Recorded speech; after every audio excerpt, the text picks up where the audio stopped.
Dear listeners of the DIPSESH Expert Talk, today we have a very special guest from Africa. Welcome, Dr. Elisha Attai. Thank you very much, my President Astrid. How are you doing?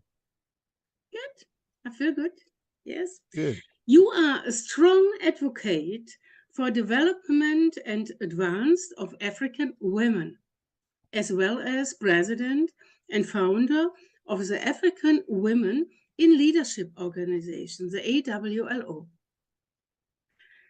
If one is to describe Dr. Elisha Attai in short words, then one can say service to humanity, gender parity, an informed people, equality of humanity. He hails from Akwa Ibom State, Nigeria, and is passionate about the development and the progress of his state. Now I will start with my first question, Dr. Elisha Attai. Please introduce yourself briefly as a person. Yeah, you said it all. Elisha is, I call myself a gender activist, someone who is very passionate about women development, children, and of course, someone who is trying to make sure that we get more men to believe in gender parity, which is why we have the He for She global community. He for She is a UN initiative that AWLO took over to activate, not just to answer the name, oh, I'm a He for She ambassador, but we try to, walk the talk. And so far, so good. I'm driving this movement. And for the past 13 years, we've been able to impact globally. We started in Ghana, and now we're almost everywhere. And so Elisha is a gender activist, is someone that has been called, and I call myself chief servant when it comes to gender parity, when it comes to gender equality, when it comes to gender equity, when it comes to making sure that we have a balanced society. That's why I'm very interested. I'm very happy to be working with someone like you who believes that for this world to be a better place, certain things have to be put in place. There have to be respect for one another. And we're happy to be on this train. So that's in a nutshell. Elisha is an African man from Akwa Ibom, like you mentioned, Nigeria. So I'm happy to be part of this movement. Okay, thank you, Dr. Elisha. Briefly introduce the AWLO and your vision, the vision from you. Yeah, African Women in Leadership Organization. I've worked with a lot of women over the past years.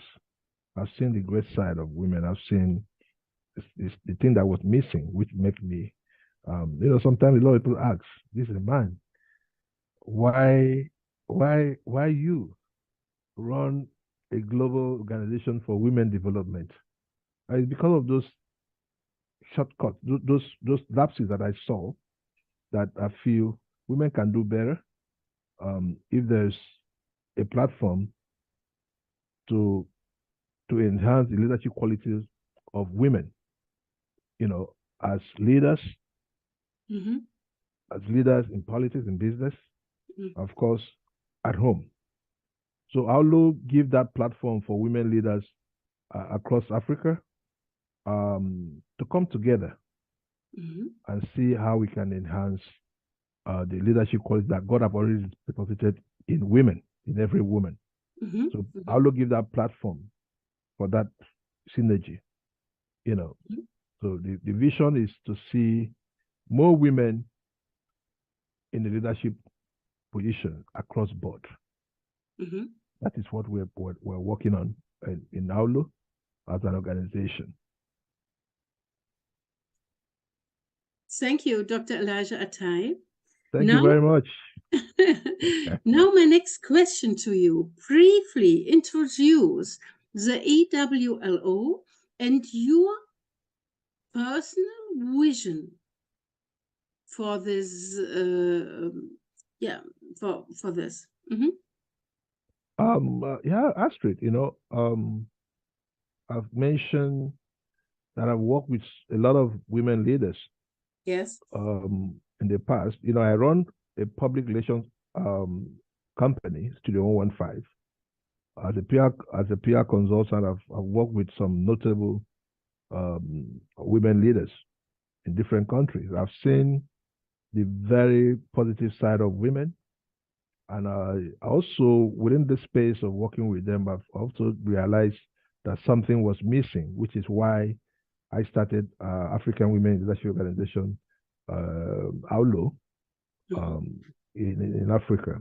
Yeah, my vision, we envision a world, not just the continent of Africa, which women take their rightful place as home leaders, nation builders with equal opportunity and equal access in all areas of existence. That's where gender parity comes in. We're looking at the world where women take up their role, their rightful place as home leaders, nation builders, and they will have equal opportunities and access in all areas of existence. And that is our vision, and that's what we are working on. That's what we're planning. That's what we're pushing on in AWLO. It's work in progress. We still have a long way to go. But like I said, it has changed. I remember when we started, most of the people, or let me call it the he for she champions right now who are working with us, they didn't believe some of them will call me, Elisha, what are you doing? You're not a woman. What are you doing in a woman's space? But now I feel so happy because when we started talking about gender parity, even the United Nations never started, pushing the narrative the way we've done, the way we started. But it gives me joy today that is one point that everybody's talking about. That's where even at workplace, gender issue has become number one topic so far, and it gives me joy that this is where we wanted to be, and this is actually where we are going, as an organization. Okay, thank you. Thank you. My next question is AWLO and Voice8 are permanent partners. What is special about this partnership?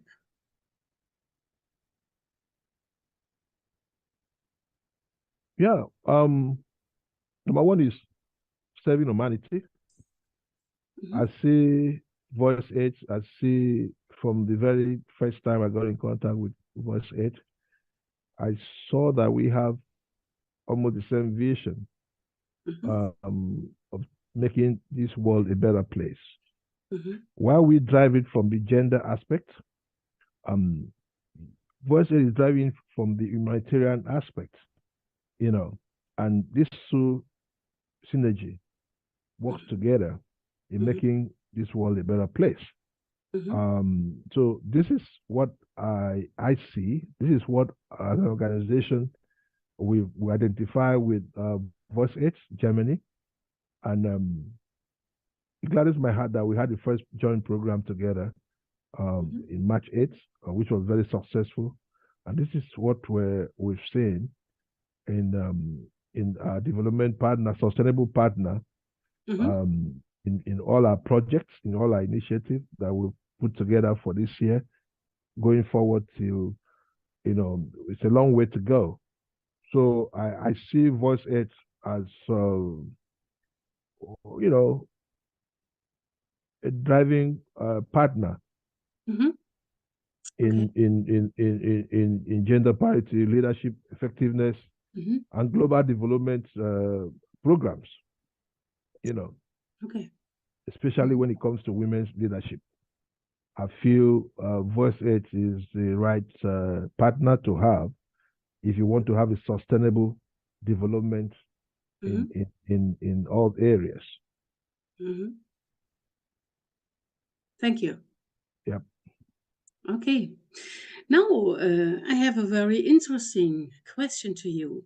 AWLO is developing the. I make no cut. I repeat. Yes. Now I have a very interesting question to you. AWLO is developing the Voice 8 project DIPSESH in Africa and in the US. What does AWLO expect from it, and who does it want to develop it on the ground? You know, DIPSESH came at the right time because I still go to inclusiveness, both at workplace, in companies, in organizations, in governments. So we see DIPSESH as something that will make everybody to sit up, knowing that there's a watchdog looking at what you're doing, your sustainability goals, you know. And although having affiliation with a lot of organizations, a lot of companies, we feel that we can use our own structure and our own organizational structure and network to drive the objective of DIPSESH, and both in Africa and of course in the US, since we have a very strong presence in the US. So, but right now we're in the development stage, and what we have decided to do to make it more effective as an organization is to dedicate a desk. We want to dedicate a desk in AWLO headquarters with 2 staff, and what they will do is going to be to drive the DIPSESH agenda, the DIPSESH objective, and make it because that is the only way. AWLO is so involved with so many things. We are very, very busy. Personally, I'm very, very busy running the organization, and you know, we have a lot of programs and a lot of initiatives. And we feel for us to be effectively involved in DIPSESH, we need to put a dedicated desk, put a manager there that will make sure that this vision of DIPSESH is being handled effectively. So these are the things that I've already discussed with my board, and we're working on that. By next week, we should be able to have 2 staffs of the organization to work and interpret DIPSESH objective effectively to companies and of course to other organizations within Africa and the US. So this is our strategy in making DIPSESH work the way it should work. Okay, thank you. Thank you very much. My last question for you: what is important for you in the future? Who can support you in your projects? Okay. You know, like I said, we talk about our vision. Yes. We also have a mission to bring together female executive entrepreneurs, professionals, and leaders to further enhance their leadership qualities. At the same time, we are lining up a lot of programs, projects that need finances. It needs money to run. For example, we had a meeting last week. We talked about, we've been discussing a lot about women development. We've tried to empower a lot of women, but something is missing. We discovered that there should be a campaign to prepare the boys, the young boys, to prepare them so that they'll be able to handle the women. So if we neglect the boys, if we neglect a boy child, then there's going to be a missing link. We're not preparing the women, the youth, the female youths and all that, to be stronger than the boys. So we're starting what we call Boys to Men campaign. Boys to Men campaign is to prepare the young ones in secondary schools, universities, to prepare them the right way to handle a woman, prepare them to understand what gender parity is all about, prepare them to understand that gender abuses that is going on is the wrong thing. So we put up a structure that will cost a lot of money. So we're looking for partners, companies, individuals who want to partner with us to make this a reality. You know, we want to do a lot of mentorship programs because we call ourselves women leaders. You know, African Women Leadership Organization is a leadership organization. So as leaders, what makes you a leader? What makes you a leader is your ability to bring up other leaders. So if you are not having program to bring other leaders, then you are not a leader. So what we're trying to do is we want to do a lot of mentorship program, which we've been doing over the years. We've been doing it. We want to the next level definitely requires funding. So we're looking for funding from our development partners. We're looking for funding from donor agencies. We're looking for funding from individuals or companies who feel that they have a duty to impact the world. You know. Okay. Thank you very much. This is what we're looking for. And we pray and hope that with that affiliation with First Aids in Europe, that definitely very soon we'll be able to attract some of those funding for us to be able to do our program. There are other ways we can, you know, change the narrative, like concerts. You know, youths nowadays, if you just go there with something that is not attracting them to come and listen to what you want to say, it's not going to work. So we can do some musical concerts in schools. You use the concert to bring them out. Then once they come out, then you can pass the message. But you know, to put up a concert, it costs a lot of money. You're going to pay the artist. You're going to pay the artist. You're going to pay for the equipment, lighting, stage, and all that. So these are the areas that we feel, because we have to face the fact that's the only way we can get attention. Get the attention of the young ones. Then when they come, then you can now pass on your message. It's like the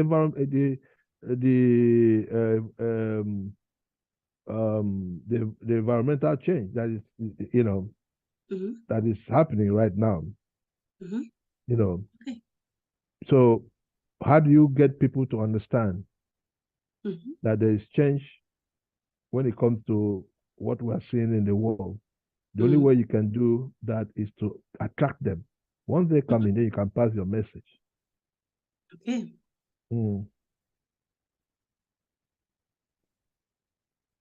Okay. Then I will say thank you, Dr. Elisha Attai. Do you have some works on it? Is this, or do you be finished? Do you want to say something more, or do you be finished? Yeah. Like I was trying to talk about the climate change. Yes. I was trying to talk about the climate change. Here in Africa, a lot of people don't believe in climate change. A lot of people don't understand what you mean by climate change, and it's very dangerous. And the Western world is not doing enough to educate our people back here about climate change. So, and it just boils down to what I said when we talk about trying to pass the Boys to Men campaign that we're working on, using music to attract the young ones. Now, women are so important when it comes to climate change. So this is also one area that NGOs can plug in using AWLO to pass on the message, especially in Africa. So, and we're ready to do that work. We're ready to make sure we educate, we motivate, and we inspire our women, and of course the men, because for this thing to work, men have to be partners, sustainable partners in progress. So, and we have to come up with a strategy to make this very visible. Thank you, Astrid. Thank you very much for the opportunity for the interaction. Yes. Yeah. It was a very good time with you. Thank you, Dr. Elisha Attai. And I hope that the listeners are inspired from this wonderful talk. Thank you. And we see and us. Thank you, Astrid, for all what you do for humanity. Thank you for DIPSESH, a very solid platform. Thank you. You know, and of course, Voice 8 Germany. Thank you. Thank you. Have a good time. Bye-bye. Bye-bye.